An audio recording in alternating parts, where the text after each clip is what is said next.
As-Sunnah, As-Sunnah, As-Sunnah Foundation. As-Sunnah, As-Sunnah, As-Sunnah Foundation. আসসালামু আলাইকুম ওয়া রাহমাতুল্লাহি ওয়া বারাকাতুহু। আলহামদুলিল্লাহ ওয়াসসালাতু ওয়াসসালামু আলা রাসূলিল্লাহ বাদ।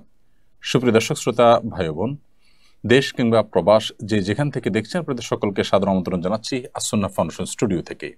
আপনারা দেখছেন আস-সুন্নাহ ফাউন্ডেশন আয়োজিত সাপ্তাহিক সরাসরি প্রশ্ন উত্তরমূলক অনুষ্ঠান শুরাই সমাধানের 235তম পর্ব। প্রিয় দর্শক, অন্যান্য দিনের মতো আজ ইনশাআল্লাহ তাআলা আপনাদের সঙ্গে ঘণ্টাব্যাপী থাকছে এবং আপনাদের করা জীবন জিজ্ঞাসার উত্তর এবং হাদিসের আলোকে দেওয়ার চেষ্টা করছি। ওয়ামা তৌফিকি ইল্লা বিল্লাহ। আপনার যে কোনো জীবন জিজ্ঞাসামূলক প্রশ্ন বাংলার সংক্ষেপে মন্তব্যের করে লিখুন। আমরা ইনশাআল্লাহ বিদিনিল্লাহ বেশি থেকে বেশি সংখ্যক প্রশ্ন উত্তর দেওয়ার চেষ্টা অব্যাহত রাখব। প্রিয় দর্শক, আস-সুন্নাহ ফাউন্ডেশনের কোনো বিশেষ কার্যক্রম থাকলে সেটি আমরা শুরুতে আপনাদেরকে জানিয়ে রাখবার চেষ্টা করি। আজকেও লাইভের শুরুতে আমরা আপনাদেরকে জানিয়ে রাখছি যে দেশব্যাপী বৈষম্য বিরোধী ছাত্র আন্দোলনে যে অগণিত মানুষ হতাহত হয়েছেন তাদের জন্য 5 কোটি টাকা আমরা আস-সুন্নাহ ফাউন্ডেশন থেকে তাদের জন্য বরাদ্দ ঘোষণা করেছি এবং ইতোমধ্যে আলহামদুলিল্লাহ আমাদের কাছে 2000 এর মতো আবেদন এসে পৌঁছেছে। এই আবেদনগুলোকে যাচাই বাছাই করার পর আমরা ইতোমধ্যে তাদের অনেকের কাছে আমাদের অর্থ সহায়তা পৌঁছে দিয়েছি, আর বাকি কাজ খুব দ্রুত আমরা শেষ করব এবং আমরা আশা করছি যে আমরা আরও কিছু টাকা এই খাতে ব্যয় করব। হয়তো সেটা 10 কোটি পর্যন্ত চলে যেতে পারে। এখনও পর্যন্ত এই খাতে আমরা সহায়তা করছি না। আমাদের কাছে যা আছে তার সব টাকায় খরচ করে হলেও হতাহতদের পাশে আমরা দাঁড়াতে চাই। বিশেষ করে হসপিটালগুলোতে যদি ভিজিট করা হয়, পঙ্গু হসপিটাল, চক্ষু হসপিটাল, ঢাকা মেডিকেল কলেজ সহ বড় বড় হসপিটালগুলোতে, তাহলে বোঝা যায় যে পরিস্থিতি কতটা ভয়াবহ এবং কত মানুষ এখনও কষ্টে কাতরাচ্ছেন হসপিটালে শুয়ে। তো সেই জায়গা থেকে আমরা চেষ্টা করছি আমাদের সাধ্যের মধ্যে যতটুকু কুলায় ততটুকু অভাবী দুস্থ এবং কষ্টে পতিত মানুষগুলোর পাশে দাঁড়ানোর। আমাদের জন্য আপনাদের দোয়া আমরা কামনা করি। আপনারা দোয়া করবেন, আল্লাহ যেন আমাদেরকে সর্বোচ্চ তৌফিক দান করেন।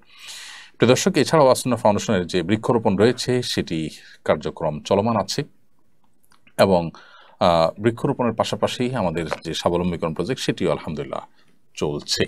আল্লাহ রাব্বুল আলামিন আমাদের সবাইকে কল্যাণমূলক কাজে সহযোগী কারীমের কাছে ব্যক্ত করে আজকে প্রশ্ন উত্তরের যে মূল আয়োজন সেটাতে আমরা এখনই প্রবেশ করছি। ইতিমধ্যে অনেকগুলো প্রশ্ন আমার কাছে চলে এসেছে। যে সমস্ত প্রশ্ন আমার কাছে এসছে সেই প্রশ্নগুলোর যে আপনার যেগুলো আসছে সেগুলো উত্তর আমরা শুরু করছি। প্রথমে আমি দেখতে পাচ্ছি যে প্রশ্নটি, দেশ থেকে চিরতরে দুর্নীতি দূর করার উপায় কি? আমাদের সাধারণ মানুষের মনে মস্তিষ্কে এখনও দেশের এই পরিস্থিতি এবং এগুলো সিস্টেমে পরিণত হয়েছে। দম্ভ, অহংকার, ক্ষমতার দাপট এটা যেভাবে গোটা সমাজের উপরে ঝেঁকে বসেছিল, এর কারণে সাধারণ মানুষ এখন স্বপ্ন দেখতে শিখছে এবং পরিকল্পনা করতে শিখছে এবং সাধারণ মানুষ চেষ্টা করছে যে এই পরিস্থিতি থেকে তারা কিভাবে বের হবে। তো এটি একটি আনন্দের বিষয়, এটি একটি সান্ত্বনা বিষয় সন্দেহাতীতভাবে আমাদের জন্য।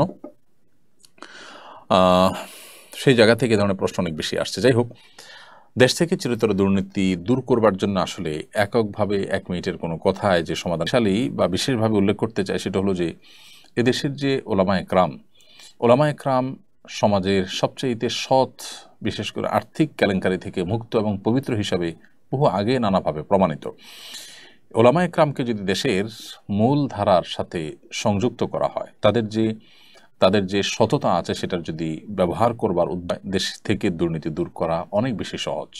ধরুন, জনপ্রতিনিধিদের মাধ্যমে যে সমস্ত কাগজপত্র ভেরিফিকেশন করা হয় বা যে সমস্ত অ্যাটাস্টেশন করা হয়, যদি মসজিদের ইমাম সাহেব, খতিব সাহেবদেরকে এই দায়িত্ব দেওয়া হয়, এটা আমি শুধু একটি উপমাস্বরূপ বলছি, এটাই যে একেবারে আক্ষরিক অর্থে মিন করছি তা নয়, তাহলে সেক্ষেত্রে দেখা যাবে যে অনেকাংশেই কিন্তু দুর্নীতি দূর হয়ে যাবে।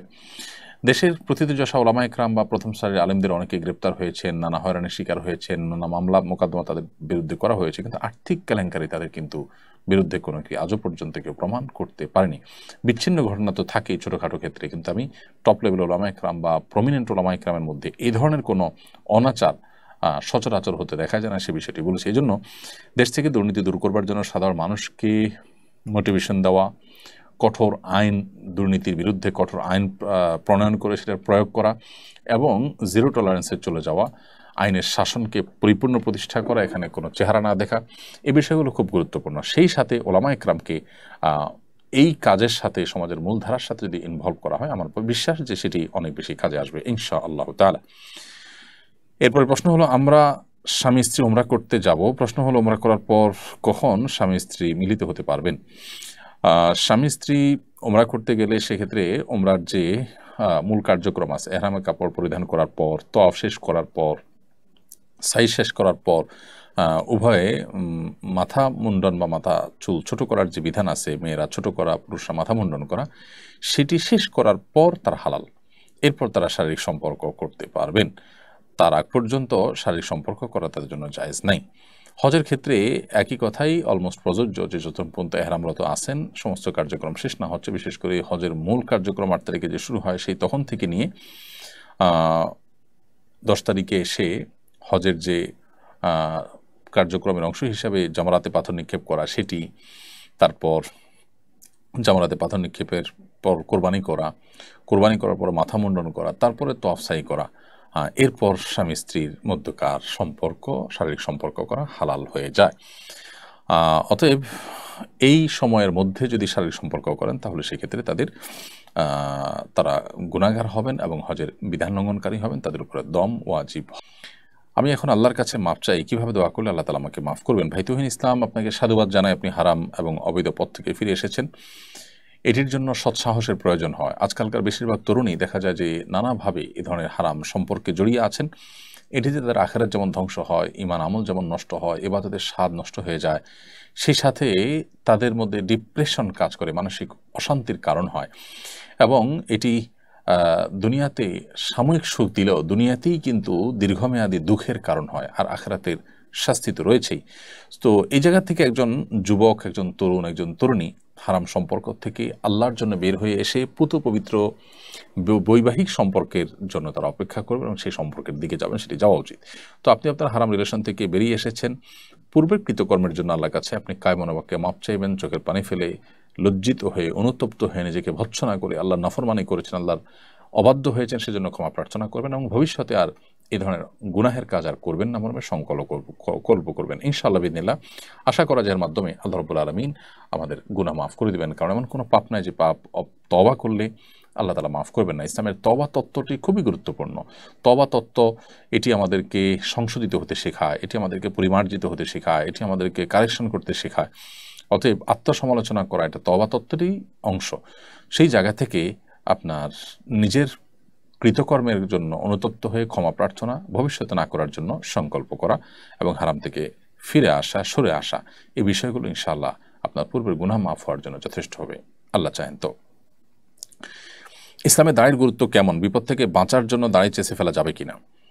ইসলামে দাড়ির গুরুত্ব অপরিসীম। এটিকে ওয়াজিব বলেছেন ফুকাহা একরাম, মেজরিটি ফুকাহা একরামই ওয়াজিব বলেছেন যে ইসলামে একজন পুরুষ তার জন্য দাড়ি লম্বা করা ওয়াজিব। এক মুষ্টির নিচে দাড়ি কাটা প্রায় সব উলামা একরামের মতই নাজায়েজ এবং গুনাহের কথা ওয়াজিব তরক করা।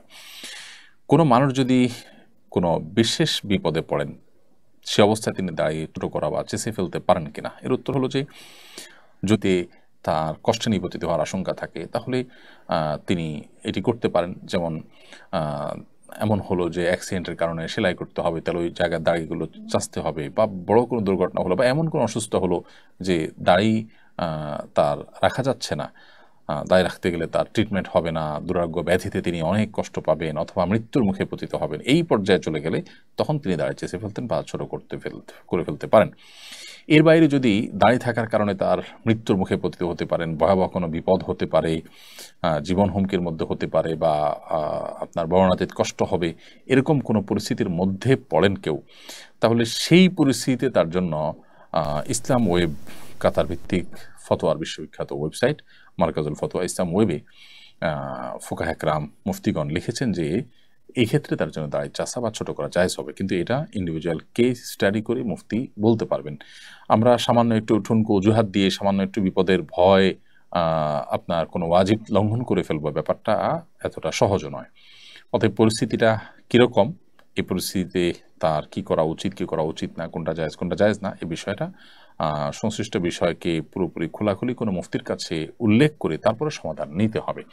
তো খোলাসা কথা হলো যে দুরারোগ্য ব্যাধি থেকে বাঁচার জন্য, মরণ ব্যাধি থেকে রক্ষা পাওয়ার জন্য বা ট্রিটমেন্টের অংশ হিসাবে যদি কারো দাঁড়ায় চাচতে হয় কিংবা এমন কোনো বিপদে পড়েন যে বিপদ থেকে দাঁড়ায় চাচা ছাড়া তার বাঁচার উপায় নাই, জীবন রক্ষার প্রশ্ন আসছে বা এই জাতীয় কোনো জটিলতা তৈরি হয়েছে, তাহলে সেক্ষেত্রে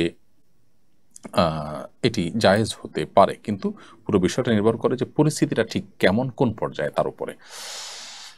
এরপরে প্রশ্ন করেছেন হাসমত আলী, আপনি লিখেছেন দস্তরখানা বলতে কি বোঝায়? যেটিতে বসে খাবার খাওয়া হয় সেটি, নাকি যেটিতে প্লেট রাখা হয় সেটি? একটি হলো খেওয়ান আর একটি হলো মায়েদা। নবী করিম সাল্লাল্লাহু আলাইহি সাল্লাম খেওয়ানে খাননি।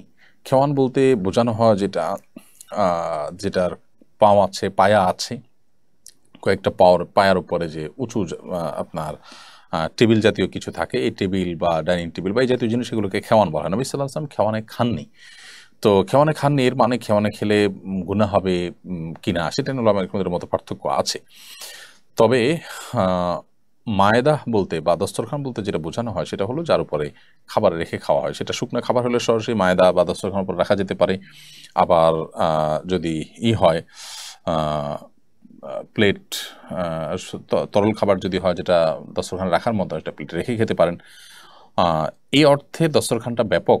তার উপরে শুকনো খাবার রেখে খাওয়া যেতে পারে। আবার তরল বা আপনার ঝোল বিশিষ্ট খাবার হলে সেটি তার উপরে পাত্র রেখে বা প্লেট রেখে তার মধ্যে খাওয়া যেতে পারে। কিন্তু যেটা বিছিয়ে খাবার খাওয়া হয় সেটাকে দস্তরখান বলা হয়। এই বিছানো জিনিসটার উপরে কোনো কোনো ফ্রুট, ফল, টল এগুলো সরাসরি রেখে খাওয়া যেতে পারে।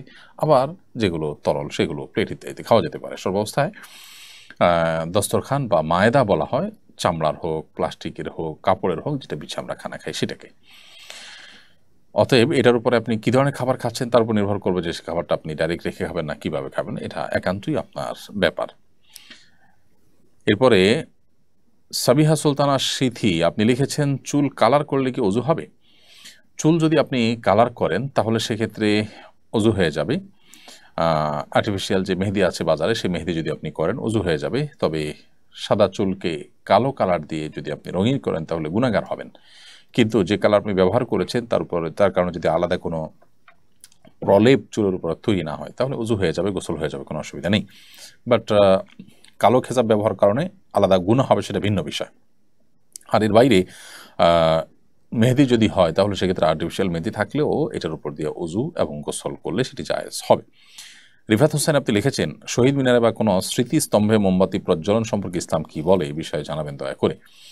শহীদ মিনারে বা কোনো স্মৃতিস্তম্ভে মোমবাতি প্রজ্বলন ইসলামের শরিয়াত দৃষ্টিকোণ থেকে প্রশংসনীয় কোনো বিষয় নয়। দেশের প্রতি ভালোবাসা, মাতৃভূমির প্রতি ভালোবাসা, মাতৃভূমি, দেশ এবং মানুষের জন্য, মাজলুম মানুষের রক্ষার জন্য যারা জীবন বাজি রেখেছেন তাদের প্রতি শ্রদ্ধা করবার কথাও ইসলাম আমাদেরকে বলে। কিন্তু সেই শ্রদ্ধা ভালোবাসা প্রকাশের যে প্রক্রিয়া সেটা যেন যথাযথ হয়, শরিয়া সিদ্ধ হয়, সেটাই শরিয়া বলে। এমন কোনো কাজ যে কাজের আসলে বৈজ্ঞানিক কোনো ভিত্তি নেই, ধর্মীয় কোনো ভিত্তি নেই, সেটা কোনো অবস্থাতে আসলে গ্রহণযোগ্য হতে পারে না। ধরুন কিছু মানুষ মারা গেছে, তাদেরকে স্মরণ করে আমরা একটা শহীদ মিনার তৈরি করলাম।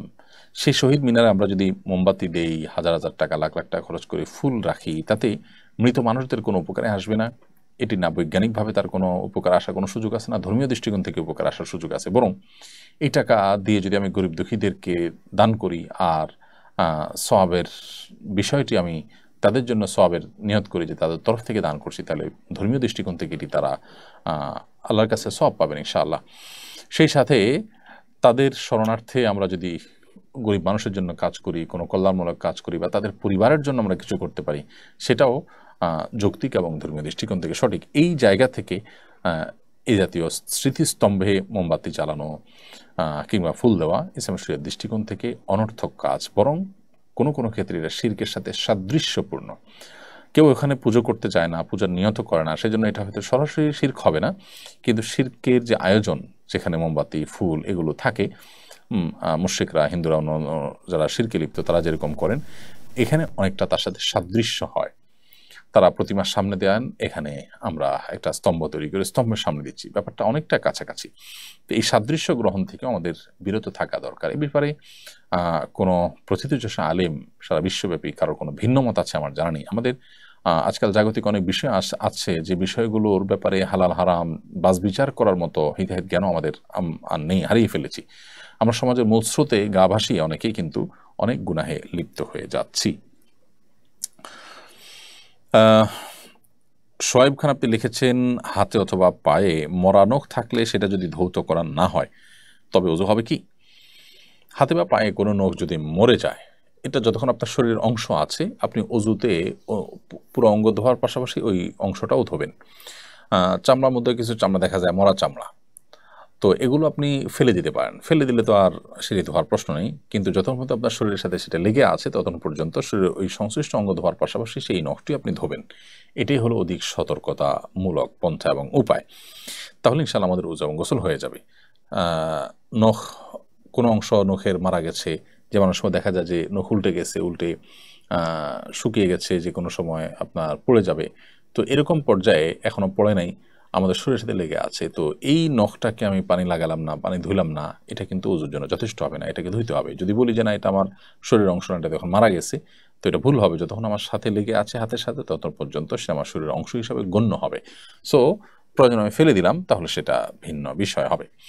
তানজিলা আক্তার আপনি লিখেছেন ঝুমুরযুক্ত নূপুর পায়ে দিয়ে নামাজ পড়লে নামাজ হবে কিনা, মানে নূপুরের ঝুমুরের আওয়াজ নামাজের কোনো ব্যাঘাত ঘটাবে কিনা।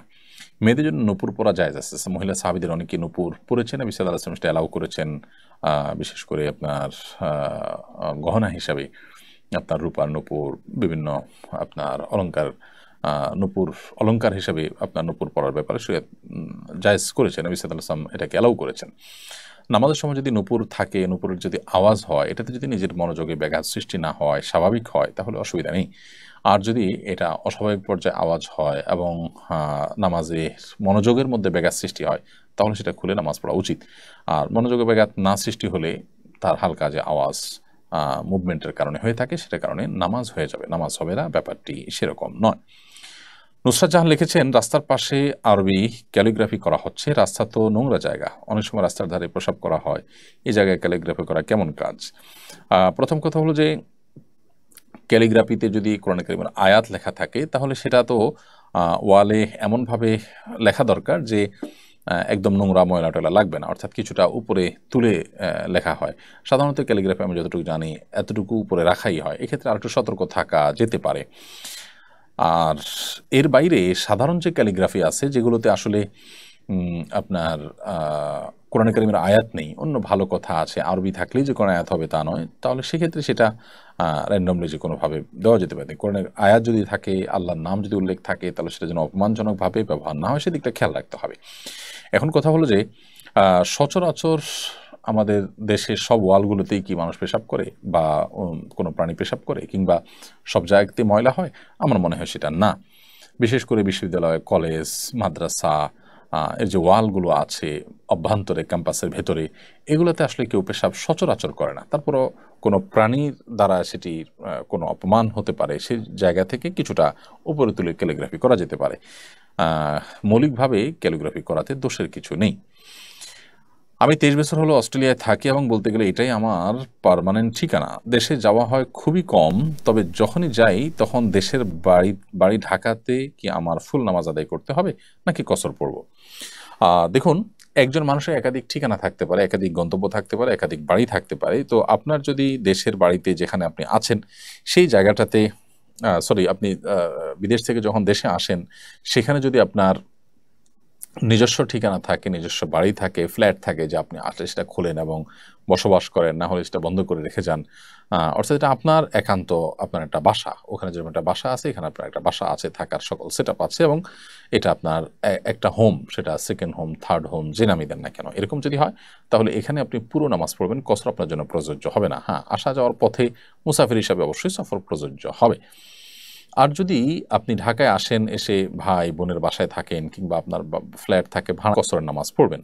যদি এমন কোনো বাপদাদার ভিটা থাকে যেটা আসলে এখনো বন্টন হয়নি, সবার যৌথ, এবং অন্যান্য ভাই ব্রাদার থাকলেও আপনি সেখানে থাকেন না, আসলে তাদের মেহমানের মতো হয়ে থাকেন, তাহলেও আপনি কসরের নামাজ পড়বেন।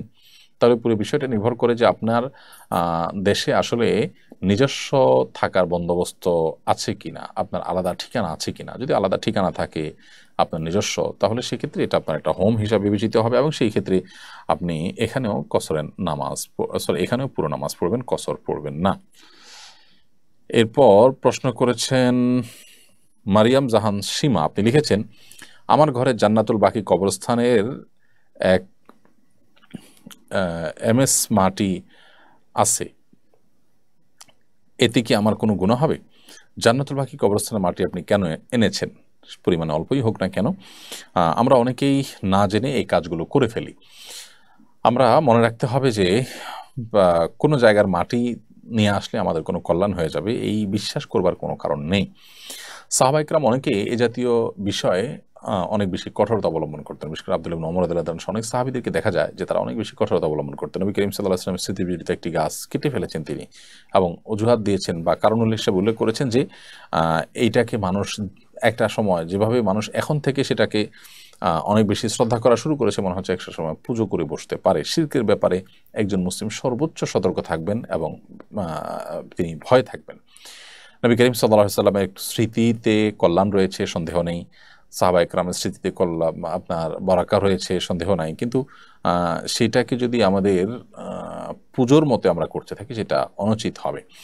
তো মদিনার যে বাকি কবরস্থান, যেটাকে আমরা জান্নাতুল বাকি বলে থাকি, এই কবরস্থানে এটার মাটিতে আলাদা করে কোনো কল্যাণ আছে, বরকত আছে মনে করে আপনি সেখান থেকে মাটি নিয়ে আসছেন, এটা মোটেও সঠিক কাজ নয়। অন্য কোনো হাজী সাহেবের মাধ্যমে আপনি সেটা আবার যথাস্থানে ফেরত দিয়ে আসবেন। যদিও এই সামান্য মাটি সেখান থেকে আনা বা না আনাতে কিছু আসে যায় না, কিন্তু ইমানদার সব ক্ষেত্রে দায়িত্বশীল হবেন। আপনি সেই মাটিটা কিসের ভিত্তিতে আনলেন? এই মাটিটা তো একটা ভ্যালু নিশ্চয়ই আছে, সেটা পরিমাণে যাই হোক না কেন। আর দ্বিতীয় কথা হলো যে মাটিতেই যে বারাকা বা কল্যাণ রয়েছে এমনটি মনে করে বিশ্বাস করে যেটা আপনার অনেক উপকার করবে, এরকমটি বিশ্বাস করে রাখবার আসলে কোনো কারণ নেই। নবী করিম সাল্লাল্লাহু আলাইহি সাল্লামের সাহাবা ইকরাম, তাবেঈন বা অন্যান্য যারা ছিলেন সোনার যুগের স্বর্ণ মানবগণ, কেউ বাকি কবরস্থান থেকে বা মাটি এনেছেন এমনটি জানা যায় না, কিন্তু তারা বাকি কবরস্থানে নিয়মিত যেতেন, তারা জিয়ারত করতেন।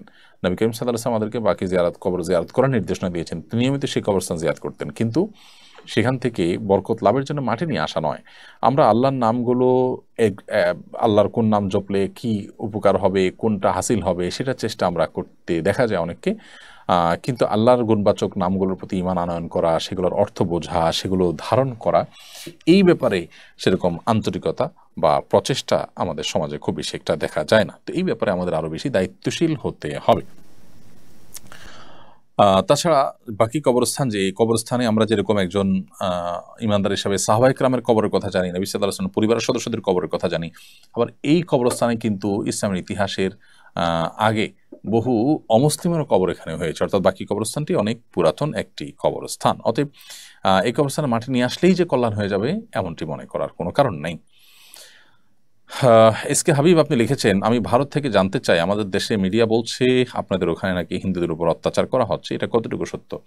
অমুসলিম অধিকার সম্পর্কে ইসলামের নির্দেশনা কি? ভাই হাবিব, আপনাদের দেশ থেকে অর্থাৎ ভারত থেকে আপনারা যে মিডিয়ার প্রচারণা দেখতে পাচ্ছেন, আমরা দুঃখজনক হলেও সত্য বলতে চাই আপনাদেরকে যে এটা একরকম মিথ্যাচার হচ্ছে। আমাদের দেশে আমাদের আশেপাশে যে হিন্দু ভাই বোনরা আছেন তারা ভালো আছেন, নিরাপদে আছেন। বিচ্ছিন্ন যে ঘটনাবলী সেটি তো সব সমাজে কম বেশি হয়ে থাকে। বিশেষ করে আপনাদের প্রতি শ্রদ্ধা রেখে বলতে চাই যে আপনারা আপনাদের দেশ ভারতে আপনারা নিজেরা মুসলমানরা নানাভাবে যে নিগৃহীত আছেন, একের পর সেখানে ধর্মীয় দাঙ্গা এবং মুসলিম নিধন হয়ে থাকে, ঠুনকো অজুহাতে অগণিত মানুষকে হত্যা করা হয়। আমাদের এখানে বাংলাদেশে ইতিহাসে কখনো এরকম কোনো ঘটনা ঘটেনি। বিভিন্ন রাজনৈতিক অস্থিরতায় হিন্দুদের ভালোবাসার দাবিদার মানুষরা অনেক সময় আপনার তাদেরকে গুটি হিসেবে ব্যবহার করে আপনার এ ব্যাপারে প্রপাগান্ডা চালায় থাকে। অতি সম্প্রতি যে ঘটনা ঘটেছে সেখানে বিচ্ছিন্ন কিছু ঘটনা প্রথম একদিন হয়তো হয়েছে, সামান্য কিছু মানুষ হয়তো ক্ষতিগ্রস্ত হয়েছেন। উল্লেখযোগ্য যে ক্ষতি, মানুষের হতাহত হওয়া, ধর্মীয় দাঙ্গা হওয়া, বহু মন্দির ভেঙে ফেলা, এরকম কোনো ঘটনা আসলে এখানে ঘটেনি, আমরা চাক্ষুষ প্রমাণ। কিছু মানুষের ঘর বাড়িতে কেউ আঘাত করেছে দুষ্ট চক্র, সেটা তো আসলে অনেক মুসলমানের বাড়িতেও আঘাত করা হয়েছে। সেটা হিন্দু হিসাবে যতটা হয়েছে তার চাইতে বেশি সরকার দলীয় বিগত সরকারের অনুসারী হিসেবে হয়েছে। বিগত সরকার অনুসারী হিসেবে বহু আওয়ামী লীগের নেতার ঘর বাড়িতে আঘাত করা হয়েছে এবং তাদের ঘর বাড়ি ভাঙচুর করা হয়েছে, লুটপাট করা হয়েছে। তো তারা তো মুসলমান ছিলেন, বিধায় এইটাকে সাম্প্রদায়িক কোনো ঘটনা হিসাবে আখ্যায়িত করা একেবারে ভুল এবং একরকম অবিচার মুসলমানদের প্রতি। হাফিজুর রহমান আপনি লিখেছেন, আমি বিজিবিতে চাকরির আবেদন করেছি, সেখানে আমার ওয়াইফের ছবি দিতে হবে, জায়েজ হবে কিনা? ওয়াইফের ছবি যদি শুধু এভিডেন্স হিসাবে সংরক্ষণ করে তাহলে দিতে পারেন চাকরির জন্য, যদি নিরুপায় হন যে ছাড়া কোনো উপায় থাকে না এবং ওয়াইফের ছবি জাস্ট তারা সংরক্ষণ করবে অ্যাজ এভিডেন্স, তাহলে দিতে পারেন। কিন্তু আমাদের মাথায় রাখতে হবে যে নিজেদের স্ত্রীর ছবি যদি তারা র্যান্ডমলি সেখানে ব্যবহার করে বা তাদের প্রতিনিয়ত কাজে লাগে বা নিজের স্ত্রীর পর্দাহীনতা আপনার করতে হয়, তাহলে সেক্ষেত্রে সেই চাকরি করার জন্য জায়েজ হবে না। জাস্ট এভিডেন্স হিসাবে রাখলো, তারা তাদের কাছে থাকলো, এটুকু হতে পারে। বিশেষ করে যখন আমাদের জন্য হালাল রুটি, হালাল রুজির পথগুলো দিন দিন সংকীর্ণ হয়ে আসছে, বন্ধ হয়ে আসছে, এবং আমরা দিন দিন কঠিন থেকে কঠিন পরিস্থিতির মধ্যে আছি, এরকম একটা পরিস্থিতি, বিশেষ করে এটি আপনার জন্য জায়েজ হবে ইনশাআল্লাহ তাআলা। এমডি আরিফুজ্জামান পুলক রানা আপনি লিখেছেন, বাচ্চা পেটে রাখা অবস্থায় তাবিজ, রসুন, আগুন, লোহা ব্যবহার নিয়ে বলবেন। বাচ্চা পেটে রাখা অবস্থায় গর্ভধারিণী নারী তিনি রসুন, আগুন, লোহা এগুলো ব্যবহার করতে পারেন। রসুন ব্যবহার করতে পারেন, রসুন খেতে পারেন, আগুন ব্যবহার করতে পারেন, লোহার কোনো কিছু কাটাকাটি করা লাগলে করতে পারেন। এগুলোর সাথে আসলে কোনো আপনার বিধিনিষেধের সম্পর্ক নেই একজন গর্ভবতী নারীর জন্য। আর তাবিজের বিষয়টি হলো যে নবী সাল্লাল্লাহু আলাইহি ওয়াসাল্লাম তাবিজ কখনো ব্যবহার করেননি, কাউকে দিতে বলেননি। তবে দুষ্ট জিনের উপদ্রব বা অন্য কোনো ক্ষয়ক্ষতি থেকে আত্মরক্ষার জন্য ঝাড়ফুঁকের শরণাপন্ন হতে পারেন, কোরআন হাদিসের আলোকে ঝাড়ফুঁক করতে পারেন, অন্য কারো কাছ থেকে ঝাড়ফুঁক নিতে পারেন, রুকিয়া শরঈয়ার আশ্রয় নিতে পারেন, মাধ্যম ব্যবহার করতে পারেন, সেটি ভিন্ন বিষয়, তবে তাবিজ নয়। আর এমনিতে সাধারণ জীবনযাপনে মানুষ যা যা করতে পারে একজন গর্ভবতী নারীও তা করতে পারে, তার জন্য আলাদা কোনো বিধিনিষেধ নেই। আমাদের সমাজে নানা রকম বিধিনিষেধের কথা বলা হয়, এটা কাটা যাবে না, ওইটা কাটা যাবে না, এটা ধরা যাবে না, এটা ছোঁয়া যাবে না, এগুলো সবই কুসংস্কারের জন্য কথা। খালিলুর রহমান আপনি লিখেছেন, এক পায়ে ঝুমকা ছাড়া নূপুর কিংবা পায়েল পরা যাবে কিনা, এটা যদি কারোর নজরে পড়ে তাহলে কি গুনাহ হবে কিনা? মেয়েরা তাদের সৌন্দর্যগুলোকে আল্লাহ তাআলা ঢেকে রাখতে বলেছেন, অতএব পায়ে নূপুর পরেন বা যেটাই পরেন সেটা আপনি ঢেকে রাখবেন, সেটা প্রদর্শন করতে পারবেন না। বিশেষ করে বাইরে যখন যাবেন তখন আপনার নূপুরের আওয়াজ পরপুরুষের দৃষ্টি আকর্ষণ করলে সেটা গুনাহের কারণ হবে, সেই বিষয়টি আপনাকে মাথায় রাখতে হবে। আবার এক পায়ে এমনিতে জুতো পরিধান করে হাঁটতে নবী সাল্লাল্লাহু আলাইহি ওয়াসাল্লাম নিষেধ করেছেন, যদিও ঝুমকা, নূপুর এগুলোর পরে নিষেধাজ্ঞা হাদিসে আসেনি, কিন্তু জুতার ব্যাপারে আসছে যে একটা পায়ে জুতা পরেছেন আর এক পা খালি অবস্থা আপনি হাঁটবেন না, এভাবে হাঁটার ব্যাপারে নবী সাল্লাল্লাহু আলাইহি ওয়াসাল্লাম নিষেধ করেছেন। নবী সাল্লাল্লাহু আলাইহি ওয়াসাল্লাম অনেক কিছু আমাদেরকে নিষেধ করেছেন, যেটা নিষেধাজ্ঞার রহস্য বা নিষেধাজ্ঞা অমান্য করলে আমাদের কি ক্ষতি হবে সেটা আমরা জানি না, কিন্তু নিশ্চিত আমরা যে তিনি যা নিষেধ করেছেন সেটা মান্য করে চলার মধ্যেই আমাদের জন্য কল্যাণ নিহিত আছে। এরপর প্রশ্ন হলো, আমার একটা মেয়ের সঙ্গে প্রেমের সম্পর্ক ছিল, তখন তাকে আল্লাহর কসম করে বলেছিলাম আমি তোমাকে বিবাহ করব, কিন্তু আমার বাবা মা সকল আত্মীয় ওই মেয়েকে বিয়ে করতে নিষেধ করেছেন। আমি নিজেও তাকে আর বিয়ে করতে চাই না, এক্ষেত্রে আমার কোনো গুনাহ হবে কিনা? দেখুন, হারাম রিলেশন এই বিষয়টি ইটসেলফ একটি গুনাহের কথা। এখান থেকে তওবা করে ফিরে আসা দরকার, আল্লাহর কাছে ক্ষমা প্রার্থনা করা দরকার। এবং আপনি যদি কারোর সাথে শপথ করে থাকেন তাকে বিবাহ করবেন, তাহলে শপথ রক্ষা করা সম্ভব হলে শপথ রক্ষা করবেন। আর যদি মা বাবা আত্মীয়স্বজন সবাই আপনাকে নিষেধ করে শরীর দৃষ্টিকোণ থেকে, সেক্ষেত্রে আপনি নিষেধাজ্ঞাকে, বিশেষ করে মা বাবার নিষেধাজ্ঞার কারণে সেটাকে আপনি মেনে চলবেন, এবং তাকে বিবাহ না করার কারণে যে শপথ করেছিলেন সেই শপথের কাফারা দিবেন। শপথের কাফারা হিসাবে 3 দিন আপনি কাফারা হিসাবে 3 দিন রোজা রাখবেন, অথবা 10 জন মিসকিনকে একদিনের খাবার দিয়ে দিবেন। এটুকুর মাধ্যমে ইনশাআল্লাহ আপনি কসমের দায় থেকে মুক্ত হবেন। তবে হারাম রিলেশন যেটি আপনার ছিল সেজন্য আল্লাহর কাছে আপনার তওবা করে লজ্জিত হয়ে অনুতপ্ত হয়ে ক্ষমা প্রার্থনা করতে হবে, ইস্তেগফার করতে হবে, তওবা করতে হবে, সেটি ভিন্ন বিষয়। ওমর ফারুক লিখেছেন, আমার জন্য দোয়া করবেন, আমি যেন উত্তম জীবনসঙ্গী খুঁজে পাই, আল্লাহ যেন আমাকে একটি দিনদার পরিবার মিলিয়ে দেন। ভাই ওমর ফারুক, আপনার মতো আরও অনেকেই এটার জন্য অপেক্ষা আছেন, প্রত্যাশা করছেন। আমরা আপনার জন্য এবং আমাদের সে সমস্ত ভাই বোনদের জন্য দোয়া করছি, আল্লাহ তাআলা আপনাকে উত্তম জীবনসঙ্গী মিলিয়ে দেন। বিসিএস পরীক্ষা উত্তীর্ণ হওয়া সত্ত্বেও পুলিশ ভেরিফিকেশনে অনেককে বাদ দেওয়া হয়েছিল। অনেককে বাদ দেওয়ার কারণ তারা দিনদার পরিবারের বা প্রার্থী হাফেজ, তাদের ব্যাপারে এখনকার সরকার কি করা উচিত বলে আপনি মনে করেন? অবশ্যই সে মাজলুম মানুষগুলোর ন্যায্য অধিকার তাদেরকে ফিরিয়ে দেওয়া উচিত। তাদের প্রতি যে জুলুম, তাদের প্রতি যে অনাচার করা হয়েছে সেটার বিরুদ্ধে আমাদেরকে উদ্যোগ নিতে হবে এবং সেটার বিরুদ্ধে আমাদেরকে কাজ করতে হবে। বিশেষ করে সাম্য প্রতিষ্ঠার জন্য এবং বৈষম্য দূর করবার জন্য যে আন্দোলন করা হয়েছে সেটি আমাদের আচরণগতভাবে সেটি প্রতিষ্ঠিত হওয়া দরকার। সেই জায়গা থেকে যাদের প্রতি জুলুম করা হয়েছে, বিশেষ করে যাদের উপযুক্ত হওয়া সত্ত্বেও পুলিশ ভেরিফিকেশনের মাধ্যমে শুধু দলীয় বিবেচনার কারণে তাদেরকে বাদ দেওয়া হয়েছে, তাদেরকে নিয়োগ দেওয়া, তাদেরকে উপযুক্ত সম্মান দেওয়া, তাদের প্রাপ্য বুঝিয়ে দেওয়া, এটা সরকারের কর্তব্য বলে আমরা মনে করি। আর বর্তমান সরকার যেন একই কাজ না করে, অর্থাৎ শুধুমাত্র দলীয় আনুগত্য বিবেচনা করে মানুষকে চাকরি দেওয়া বা চাকরি থেকে বাদ দেওয়া, এটা উচিত নয়, বরং যোগ্যতাকে প্রায়োরিটি দেওয়া উচিত। প্রিয় দর্শক, দেখতে দেখতে আমরা অনুষ্ঠানের মাঝামাঝি পর্যায়ে চলে এসেছি। সময় হচ্ছে ছোট্ট একটি বিরতিতে যাওয়ার। আমরা এই মুহূর্তে একটি ছোট্ট বিরতিতে যাচ্ছি। বিরতির পর আবারও ফিরে আসবো শরীর সমাধান অনুষ্ঠানে ইনশাআল্লাহ তাআলা। অসহায় দরিদ্রদের দারিদ্র দূরীকরণ ও স্বাবলম্বীকরণের লক্ষ্যে আসুন্নাহ ফাউন্ডেশন পরিচালনা করছে স্বাবলম্বীকরণ প্রকল্প। স্বাবলম্বীকরণ প্রকল্পের আওতায় এ যাবৎ প্রায় ৩,০০০ মানুষকে প্রশিক্ষণ ও স্বাবলম্বীকরণ উপকরণ প্রদান করা হয়েছে। আপনার জাকাতের অর্থে স্বাবলম্বী হতে পারে অসহায় দরিদ্র মানুষ। আসুন্নাহ ফাউন্ডেশনের জাকাত তহবিলে জাকাত পাঠাতে ভিজিট করুন www.asunnahfoundation.org/donate/zakat।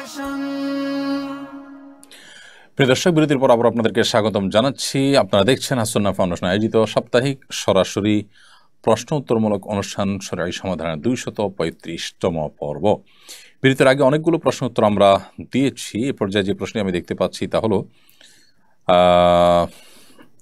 আমাদের এলাকায় একটা মাদ্রাসা আছে, মানুষের অনুদানে মাদ্রাসাটি চলে। মাদ্রাসার পাশে কিছু হিন্দুর বসবাস, বিভিন্ন সময় তারাও মাদ্রাসাটিতে বিভিন্ন অনুদান দেয়। কখনো কখনো মাদ্রাসার শিক্ষকদের জন্য উপহার ইত্যাদি পাঠায়। মাদ্রাসার প্রতি ভালোবাসা থেকে তারা এটা করে। প্রশ্ন হলো, মাদ্রাসা কর্তৃপক্ষের জন্য তাদের অনুদান বা উপহার গ্রহণ করা বৈধ হবে কিনা? উত্তর হলো হ্যাঁ, অবশ্যই। আপনি অন্য ধর্মাবলম্বীদের সহায়তা, অনুদান, তারা ভালোবেসে মুসলমানদের ধর্মীয় প্রতিষ্ঠানের জন্য টাকা দান করলে সেটা আপনি নিতে পারবেন, বা কোনো কিছু দান করলে সেটা নিতে পারবেন। হালাল কিছু দিলেন, সেটি আপনি গ্রহণ করতে পারবেন। বিশেষ করে যদি তাদের এই দানের মাধ্যমে সেই ধর্মীয় প্রতিষ্ঠানের উপরে প্রভাব বিস্তার করে কোনো প্রকার ক্ষতি করার আশঙ্কা না থাকে, সচরাচর সাধারণ মানুষের দানের মধ্যে সেটি থাকেও না, তাহলে সেক্ষেত্রে আপনি তাদের সেই দান গ্রহণ করতে পারেন। শরীর দৃষ্টিকোণ থেকে কোনো অসুবিধা নেই। রাফসান মাহমুদ রাকিব লিখেছেন, ব্যাংকে টাকা রাখার পর যে বাড়তি টাকা আসে সেই টাকা কি করা? ইহুদির লাশ, সেটা কি কোনো মানুষ নয়? এটা মানুষের কোনো লাশ নয়, তো আমি তাকে মানুষ হিসেবে মর্যাদা দিব না? দেখুন, ইসলাম আমাদেরকে মানুষের মর্যাদা দিতে নিষেধ করে না তাদেরকে, কিন্তু অন্তরঙ্গ বন্ধু হিসাবে গ্রহণ করার ব্যাপারটি হলো যে এখানে আদর্শের ব্যাপার। আপনি যদি সব ক্ষেত্রে টলারেন্স হন, সব ক্ষেত্রে যদি আপনি একদম টলারেট অবস্থানে আপনি চলে যান, তাহলে আপনার আসলে কোনো অবস্থান আর থাকে না। আসলে আপনার ইমানের কোনো ভ্যালু থাকে না, এটা কোনো আদর্শ হতে পারে না। ধরুন আপনার বাবার চরিত্র নিয়ে, আপনার মায়ের চরিত্র নিয়ে যদি কেউ সন্দেহ করে, এই লোকটা মানুষ হিসাবে সামাজিক সম্প্রীতির জন্য তার প্রতি আপনি হয়তো আইনের হাতে তুলে নিতে যাবেন না, কিন্তু তার মানে কি এই যে তাকে আপনি অন্তঃস্থল থেকে ভালোবাসা কি সম্ভব? আপনার রবকে, মহান সৃষ্টিকর্তাকে যিনি সৃষ্টিকর্তা হিসাবে মানেন না, অস্বীকার করেন, তাকে আপনি ঠিক একইভাবে অন্তঃস্থল থেকে যে বন্ধুতা সেটি তাকে নিবেদন করতে পারেন না। তবে সাধারণ বন্ধুতা বা স্বাভাবিক সুসম্পর্ক সেটি তো থাকতেই পারে। তার উপকার করতে পারেন, তার পাশে দাঁড়াতে পারেন, সব কিছুই তার সাথে আপনি স্বাভাবিকভাবে করতে পারেন। আকিকার দিন বাচ্চার মাথার চুলের ওজন পরিমাণ যে রূপা বা চাঁদি দিতে হয়, সেই চুলগুলো কি শুকনো না ভেজা হতে হবে? দেখুন, চুল তো স্বাভাবিক অবস্থায় চুল পরিমাপের যে ব্যাপার আছে সেটা শুকনো। ভেজা চুলের ওজন প্রশ্ন কেন আসবে? কারণ ভেজা চুলের মধ্যে তো পানির ওজন থাকে। অতএব বাচ্চার মাথার যে চুল, এই চুলের ওজন পরিমাণ স্বর্ণ কিংবা রূপা, যার যেটা তৌফিকে কুলায় সেই পরিমাণ দান করা সপ্তম দিনে, এটি সুন্নাহ। এখন কথা হলো যে চুল চেষে যদি আপনি সেটাকে ওজন করতে যান, তাহলে সাধারণত মাথা ভিজিয়ে তারপর চাষা হয়। সেই জায়গা থেকে তো আপনি প্রশ্ন করতে পারেন যে ভেজা চুলের দিবেন কিনা। তো ভেজা চুলের দিতে হবে না, কিন্তু ভেজা চুল আছে আপনার কাছে, এখন সেটা দিয়ে আপনি পরিমাপ করেন, তাহলে ওজন একটু বেশি হবে। তো বেশি হলে তো সমস্যা নেই। তবে ভেজা চুলের কারণে যে অতিরিক্ত ওজন হবে, সেই অতিরিক্ত ওজনের অনুপাতে আপনার জন্য দান করতে হবে, এমন কোনো বাধ্যবাধকতা নেই। মায়াজ আলিয়াড়ি থেকে আপনি লিখেছেন, আমি প্রবাসে বিয়ে করেছি, তো আমি কি সেই বউয়ের সাথে দেশে গিয়ে থাকতে পারবো, নাকি আবার দেশে গিয়ে বিয়ে করতে হবে? আপনি প্রবাসে কাউকে বিয়ে করলে দেশে এসে তার সাথে স্ত্রী হিসেবে বসবাস করবেন, দেশে এসে আবার কেন বিয়ে করতে হবে? কিন্তু আপনি যদি ফোনের মাধ্যমে বিবাহ করে থাকেন, ওভার ফোন বিয়ে করে থাকেন, এবং এক পক্ষ থেকে আপনি প্রস্তাব দিয়েছেন, তারা সম্মতি প্রকাশ করেছেন, কিংবা তারা সম্মতি দিয়েছেন, আপনি ফোনে বলেছেন আমি কবুল বলেছি, এটুকু আসলে বিয়ের জন্য, বিশুদ্ধ বিয়ের জন্য যথেষ্ট নয়। বরং এভাবে ওভার ফোন বিয়ে হতে হলে তাওকিলের মাধ্যমে, উকিল নিযুক্তকরণের মাধ্যমে হতে হবে। অর্থাৎ দেশে আপনি কাউকে প্রতিনিধি হিসাবে দায়িত্ব দিবেন যে আমার অমুকের মেয়ে অমুকের সাথে এত টাকা মহানা বিনিময়ে বিবাহের প্রস্তাব তুমি আমার তরফ থেকে করবা, অথবা তারা কেউ আমার জন্য বিবাহের প্রস্তাব দিলে তুমি আমার পক্ষ থেকে কবুল বলবে, তখন কেউ একজন আপনার পক্ষ থেকে কবুল বললো, ব্যাস এটুকু যথেষ্ট। ফোন কল, ভিডিও কলের মাধ্যমে, বিবাহের মাধ্যমে যে প্রতারণার সংখ্যা থাকে সেটি কারণে এবং শরিয়ার আরও কিছু মূলনীতির আলোকে সরাসরিভাবে ওভার ফোন বিবাহ করা জায়েজ নেই। অতএব আপনি প্রবাস থেকে যদি শরিয়া সিদ্ধ পদ্ধতিতে বিয়ে করে থাকেন তাহলে দেশে এসে আপনার স্ত্রীর সাথে আপনার বসবাস করতে কোনো অসুবিধা নেই।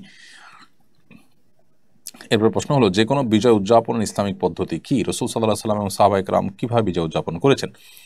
যে কোনো বিজয়, যে কোনো আনন্দে একজন ইমানদার আল্লাহর কাছে কৃতজ্ঞ হবেন, অহংকারী হবেন না। তিনি অহংকার প্রদর্শন না করে বরং সেজদায় লুটিয়ে পড়বেন, সেজদায় শুকর আদায় করবেন। এছাড়া আল্লাহ তাআলা বলেছেন, ইদা জাআ নাসরুল্লাহি ওয়াল ফাতহ, যখন আল্লাহর সাহায্য এবং বিজয় আসবে, ওয়া রাআইতান নাসা ইয়াদখুলুনা ফি দীনিল্লাহি আফওয়াজা, এবং মানুষকে দেখবে দলে দলে আল্লাহর দ্বীনে প্রবেশ করছে, অর্থাৎ বিজয়ের আলামত যখন দেখতে পাবে।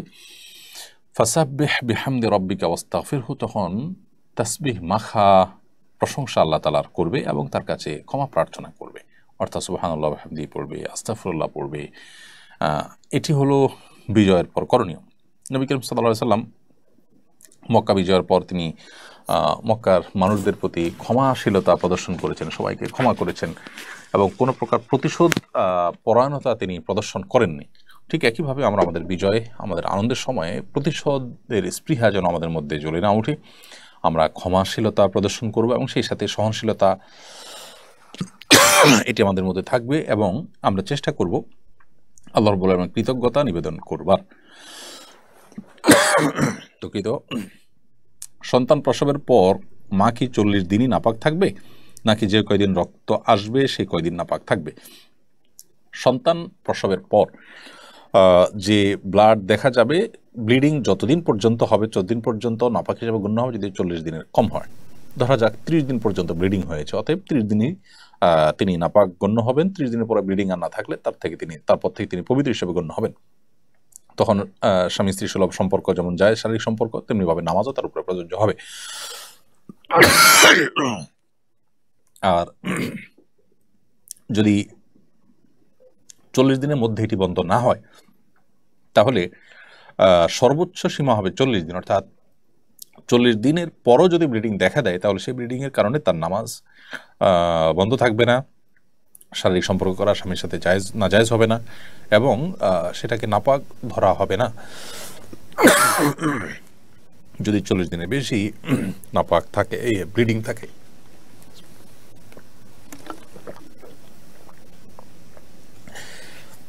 তাসনিম আক্তার আপনি লিখেছেন, আমার স্বামীর সমস্যার কারণে অনেক দিন যাবৎ সন্তান হচ্ছে না, এই অবস্থা আমাদের শরিয়া মোতাবেক করণীয় কি?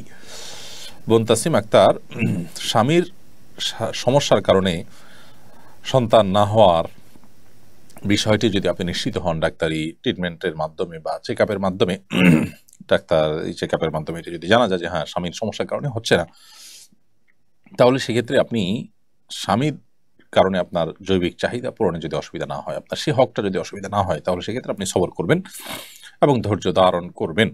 আল্লাহ তাআলার জন্য আপনাকে আজর এবং বিনিময় দান করবেন ইনশাআল্লাহ তাআলা। বিগত বিভিন্ন সময় দেখেছি প্রশাসন মানুষের মোবাইল ফোন চেক করে, রাষ্ট্রের নিরাপত্তার অজুহাতে এটা করা জায়েজ আছে কি না?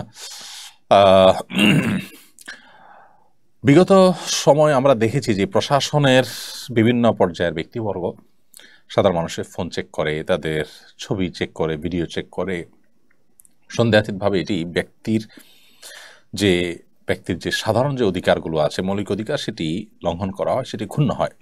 ইসলাম মানুষের মৌলিক অধিকারকে ক্ষুণ্ণ করবার কোনো অনুমোদন আমাদেরকে করে না, অতএব এটি অবশ্যই জুলুম হিসাবে বিবেচিত হবে এবং গুনাহের কাজ হবে।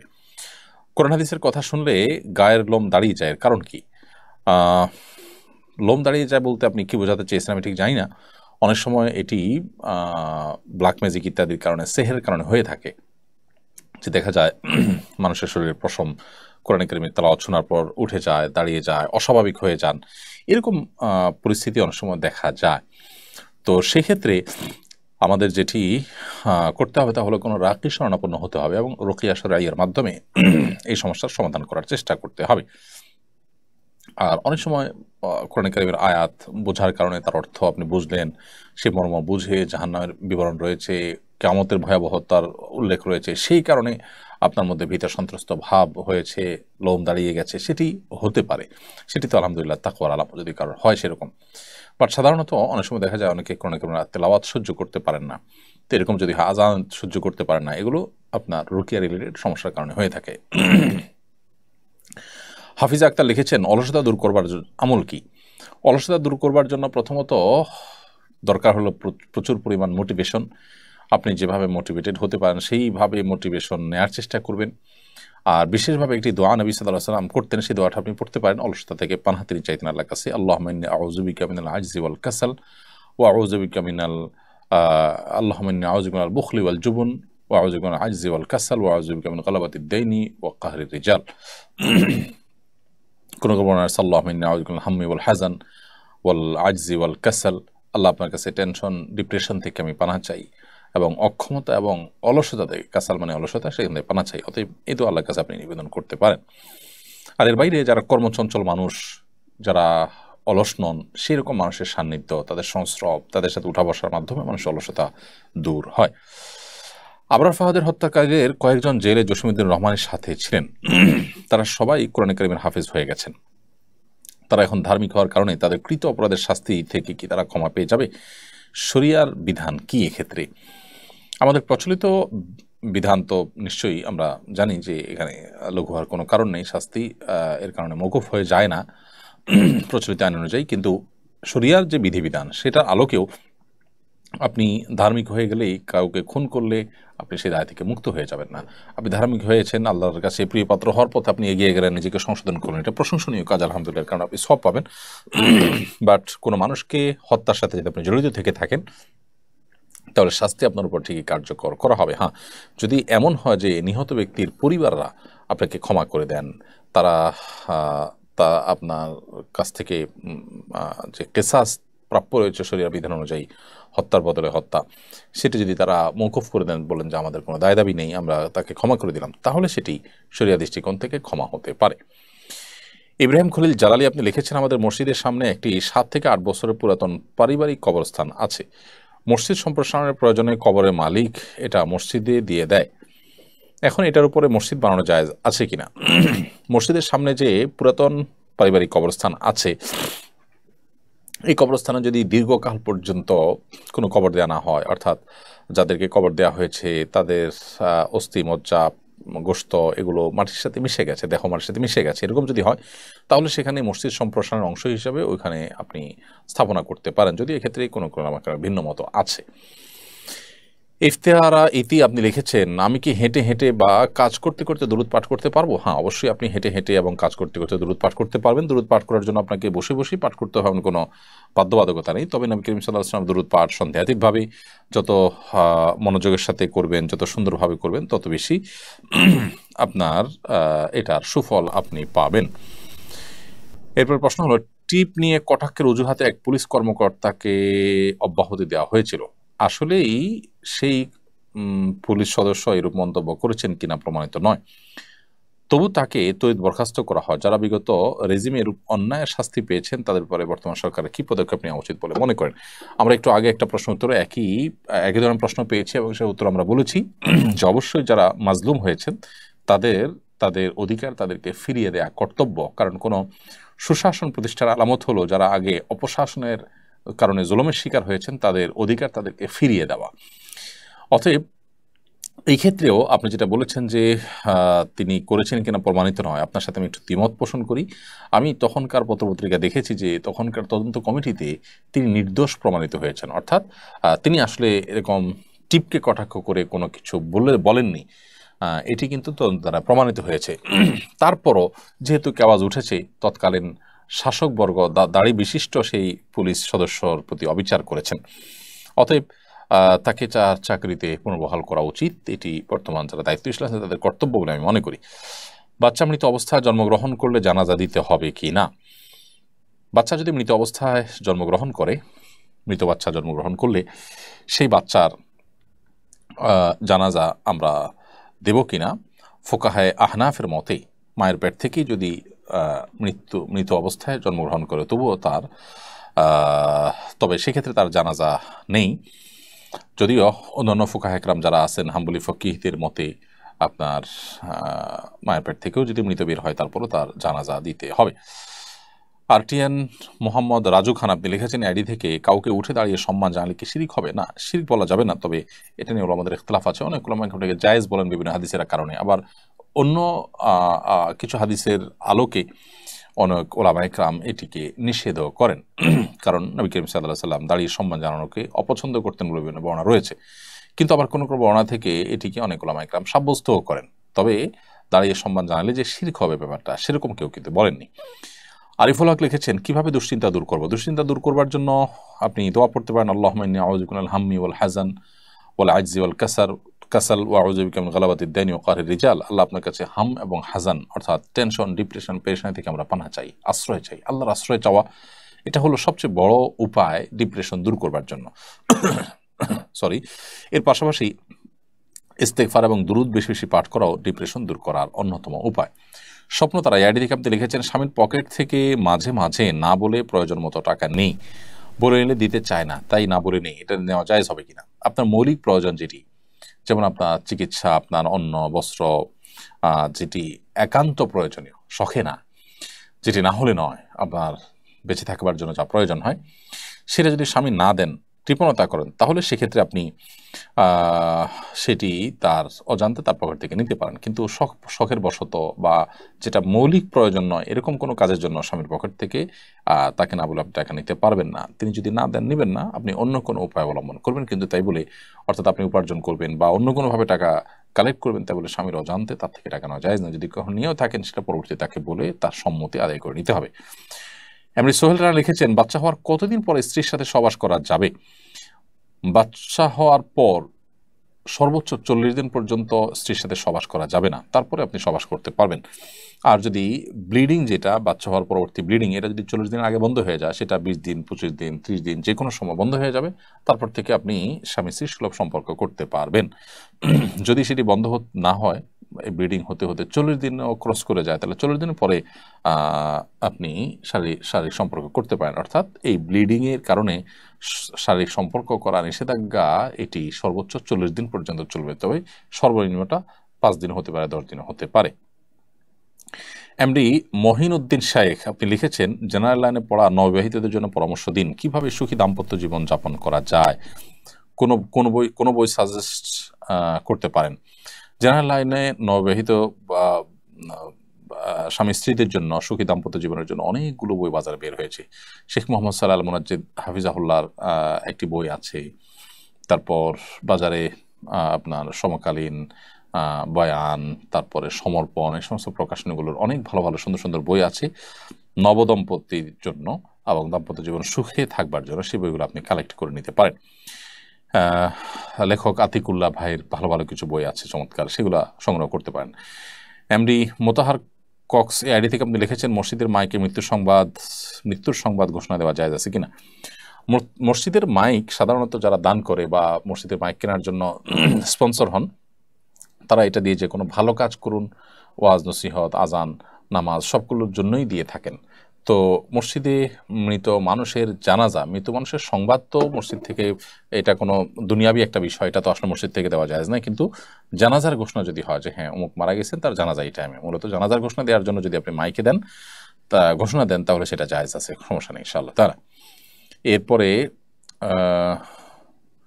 ইব্রাহিম আপনি লিখেছেন, রাষ্ট্রীয় সম্পদ যদি সাধারণ মানুষ নিয়ে থাকে বা নষ্ট করে, তাহলে কি এটা পুরো দেশের মানুষের হক মারা হিসেবে গণ্য হবে? অবশ্যই রাষ্ট্রীয় সম্পদ যেহেতু গোটা দেশের মানুষের হক, বিধায় এটা আপনি নিয়ে থাকলে, নষ্ট করলে গোটা দেশের মানুষের হকই আপনি নষ্ট করেছেন বলে বিবেচিত হবেন। এরপরে রূপকথার গল্প আইডি থেকে আপনি লিখেছেন, মহিলারা গাছে উঠলে নাকি যতটুকু উপরে ওঠে ততটুকু জাহান্নামে জ্বলতে থাকেন, গাছে ওঠা জায়েজ আছে কিনা, দরকারে গাছে ওঠা যাবে কিনা? এরকম কোনো কথা আসলে নেই যে মহিলারা গাছে উঠলে জাহান্নাম জ্বলতে থাকবে ইত্যাদি, এগুলো মন গড়া কথা। যদি কোনো প্রয়োজনে কোনো মহিলারা গাছে ওঠার প্রয়োজন হয়, উঠতে পারেন। শরিয়ার যে পর্দার বিধিবিধান আছে সেটি মাথায় রাখতে হবে, কোনো পরপুরুষের দৃষ্টিতে পড়লে দৃষ্টিকটু তার সৌন্দর্য প্রদর্শিত হতে পারে, সেই আশঙ্কা থাকলে সেটি অবশ্যই নাজায়েজ হবে। কিন্তু সেরকম যদি না থাকে, নিজস্ব আঙ্গিনার মধ্যে দেখা গেল যে কোনো গাছে উঠলেন, কোনো পরপুরুষ কোনো গায়ের মাহরাম আপনাকে দেখলো না, আপনার সৌন্দর্য প্রকাশিত হলো না, তো কোনো প্রয়োজনে আপনি উঠলেন, সেটি নাজায়েজ নয়। আমাদের কাছে দৃষ্টিকটু হতে পারে, কিন্তু শরিয়া দৃষ্টিকোণ থেকে সেটি নাজায়েজ বা গুনাহের কোনো বিষয় নয়। তবে লজ্জাশীলতা এটা গুরুত্বপূর্ণ বিষয়। এখন লজ্জাশীলতা এটাকে এই জাতীয় ক্ষেত্রে অন্তত কোনো ফিতা দিয়ে মাপা যায় না, এটা নির্ভর করে পরিবেশ পরিস্থিতির উপরে। অতএব আপনি একান্ত প্রয়োজন হয়েছে, নিরুপায় হয়েছেন, উঠেছেন, এটি নাজায়েজ নয়। কিন্তু কোনো প্রয়োজন ছাড়া লম্পজম্প করছেন এবং দৃষ্টিকটু পর্যায়ে আপনি লম্পজম্প করছেন, নারী সুলভ যে আল্লাহ রাব্বুল তাআলা আপনাকে কাঠামো দিয়েছেন শরীরের মধ্যে, নারী সুলভ যে লাজুকতা আছে সেটি যদি আপনার মধ্যে না থাকে, সেটা অবশ্যই দর্শনীয় হবে, সেটি ভিন্ন বিষয়। তো মৌলিকভাবে এটি কোনো নিষিদ্ধ বিষয় নয়, তবে বিশেষ কারণে সেটি নিষিদ্ধ হতে পারে, যেমন পর্দা লঙ্ঘন ইত্যাদি।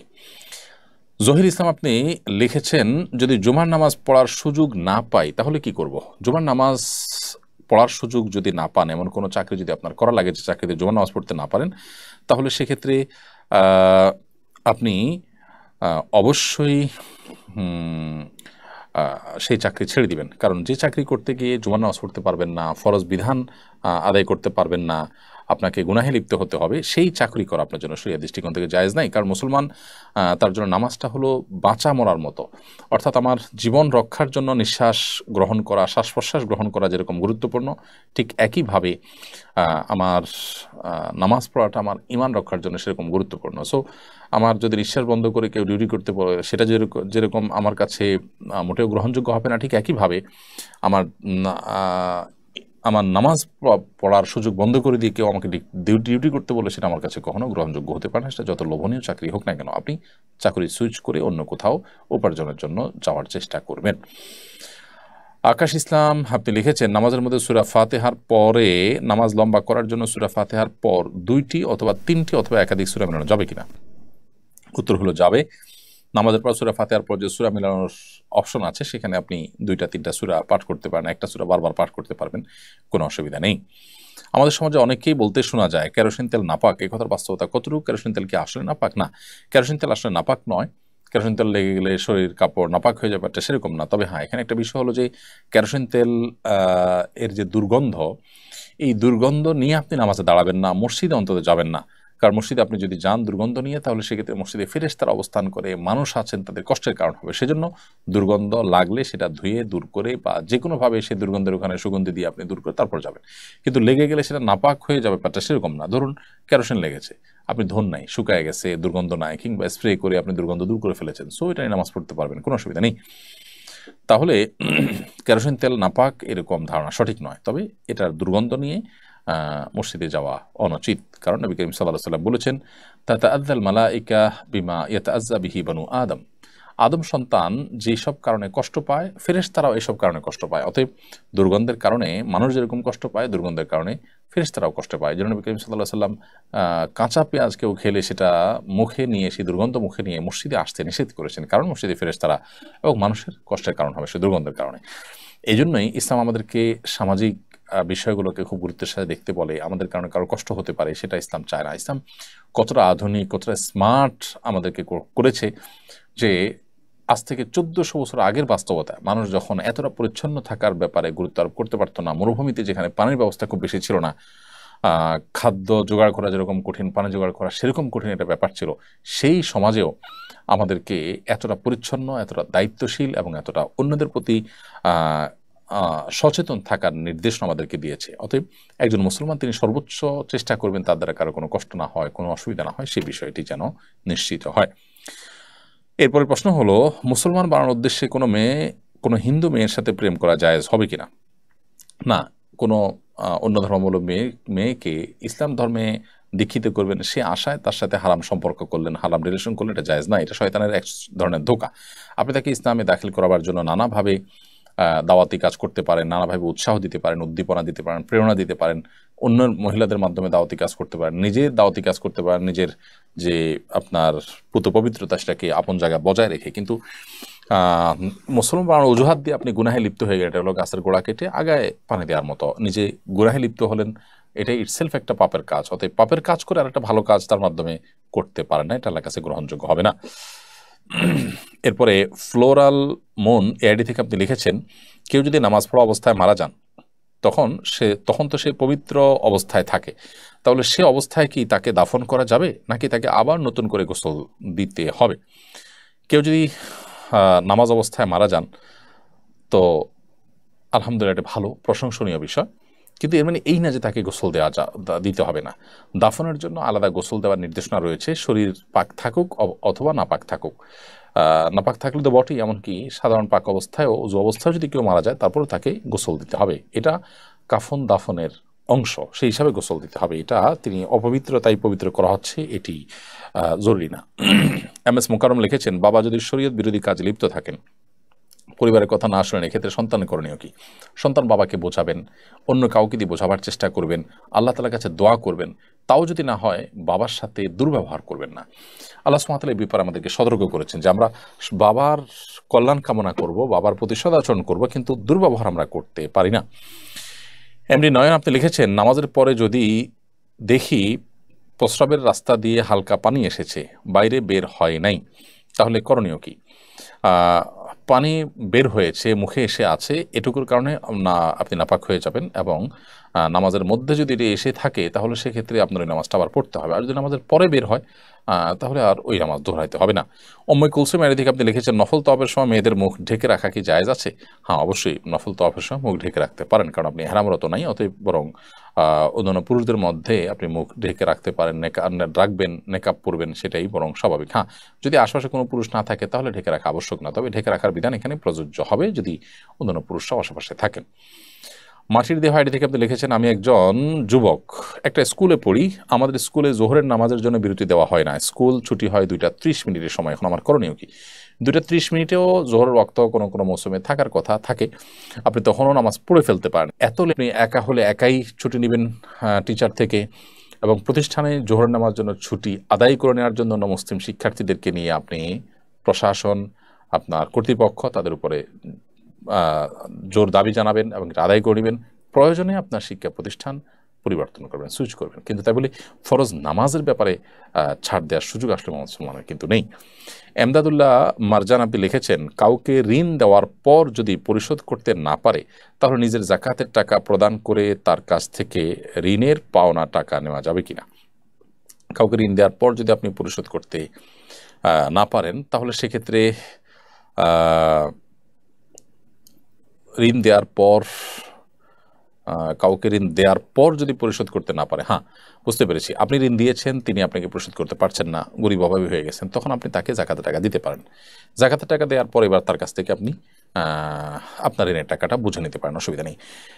এমডি শান্ত ইসলাম সুমন লিখেছেন, কোনোভাবে অন্তর নরম হয় না, মন থেকে কোনো কিছুই করতে পারি না, মোনাজাতেও কান্না আসে না, ইস্তেগফার পড়ি তাও কোনোভাবে অন্তর নরম হয় না, করণীয় কি? আল্লাহ মাফ করুন, অন্তর শক্ত হয়ে যাওয়ার, কঠোর হয়ে যাওয়ার অনেক কারণ আছে। কখনো কখনো নিজের পাপাচার করতে করতে মোহর মেরে দেওয়া হয়, এজন্য পাপের পরিবেশ থেকে সরে আসা, সকল পাপ থেকে সরে আসার জন্য সংগ্রাম করা, এবং কান্না না আসলে কান্নার ভান করা, এটি খুবই গুরুত্বপূর্ণ। ফাইল্লাম তাবকু ফাতাবাকু, যদি তোমাদের কান্না না আসে তাহলে সেক্ষেত্রে তোমরা কান্নার ভান করার, কান্নার চেষ্টা করো অন্তত। আর দ্বিতীয়ত হলো কোরআন কারীমের আয়াত সুন্দর করে তেলাওয়াত করা, অর্থ বুঝে বুঝে পড়া, গবেষণা করা, এটি অন্তর বিগলিত হওয়ার একটি অন্যতম কারণ। আল্লাহ নেককার এবং মুত্তাকি পরহেজগার বান্দা যারা আছেন সে সমস্ত মানুষদের সোহবত এবং সান্নিধ্যে থাকলেও অন্তর বিগলিত হয়, নরম হয়, সেটিও অন্তর নরম হওয়ার একটি কারণ। আর রাফিউল তানিম আপনি লিখেছেন, আমি পুলিশে চাকরি করি, অনেক সময় নামাজ পড়ার সুযোগ হয় না, অফিসারের চাপ থাকে, সবাই বলে ডিউটি করলে নামাজ হয়ে যাবে, এটা কতটুকু সত্য? ডিউটি করলে নামাজ হয়ে যাবে এটা একেবারেই ভুল কথা, মিথ্যা কথা।